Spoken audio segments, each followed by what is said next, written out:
mootummaan Itoophiyaa marii biyyaalessaa gaggeessuuf qophiitti akka jiru ibsee jira. Dhaabni keessanis torbanoota darbe keessa ibsa baasee ture qabxiilee muraasa ibsuutiin karaa nagaatiin akka xumuramuudhaatiif haasaan jiradhanii kanneen kaasan jiru.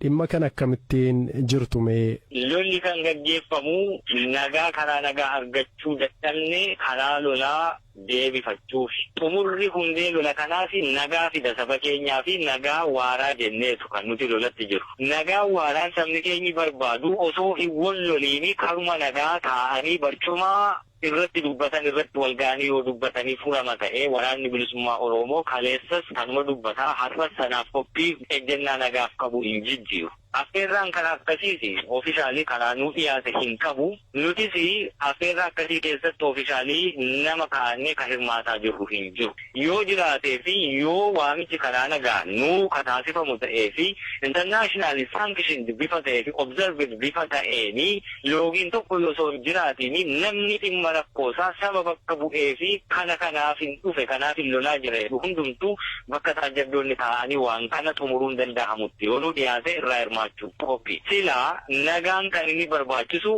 warra qawwee waliif fudhatee wal lolaa gidduu yoo dubbatame nagaan bu'a. Mootummaan amma booda biyya kanaaf lolli hin fayyadu. Amma booda lolaan olaantummaa garee tokkos haa taatu sirna garee tokko gadhaabuun hin danda'amu. Kana booda biyya waloo jaarree yoo kajamu taate marii walootiin jee yookaan amanu taate kanarratti hundaa'ee qaamota qawwee wal lolaa jiru wajjin lola dhaabee qaamota ilaalchaa wal lolaa jiru wajjin immoo gara hunduma keenya gara tokkotti sassaabamnee kan mari'annoo taatu taate biyya kanaaf furmaata qaba jenneeti kan amannu.